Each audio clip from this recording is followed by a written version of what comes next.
자, 11번 보도록 할게요. 연립부등식을 풀어 볼게요. 자, 위에 거를 풀어보시면 3부터 x가 8이다 이렇게 나오고, 밑에 있는 거 풀어보시면 k-3부터 x가 자 k 플러스 3이다 이렇게 나와요. 그래서 두 개를 밑에 있는 건 풀면 큰 거보다 크고니까 x가 k 플러스 3보다 크거나 또는 x가 작다 k-3보다 이렇게 얘기가 나옵니다.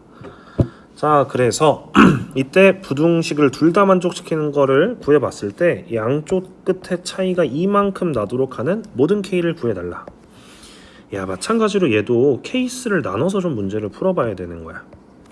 3부터 이렇게 해서 8까지 이렇게 들어오고, 이제 문제가 뭐냐면 얘네가 어떻게 들어올 줄 모른다 이거야.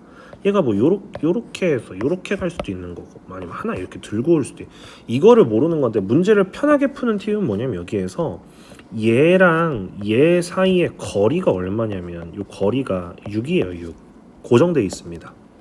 그러니까 이렇게 있으면 여기에 k-3이 있고 여기에 k 플러스 3이 있으면 얘가 요렇게 가서 요렇게 풀릴 텐데, 그랬을 때 요 길이가 6으로 고정되어 있다라는 거예요.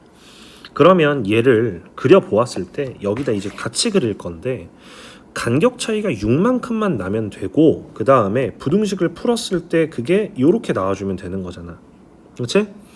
자, 이 길이를 구해보면 이게 5입니다. 5. 그러니까 얘가 뭐 요렇게 되는 순간도 있을 수 있다 이거야. 요런 식으로. 왜냐면 요 길이는 6이니까. 그럼 이제 좀 편하게 풀면 되는데 어떻게 풀면 되냐면, 첫 번째 경우 요렇게 가서 겹칠 수 있어요. 요렇게 가서.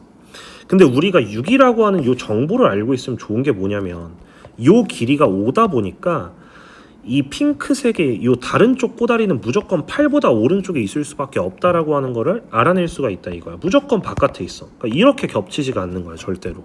왜냐면 길이가 6이니까. 자, 그럼 우리가 편하게 어떻게 하면 되냐면 여기에서 알파 베타 마이너스 알파가 2여야 되니까 부등식 왼쪽이랑 오른쪽 차가 2이려면 얘가 5가 돼야겠지.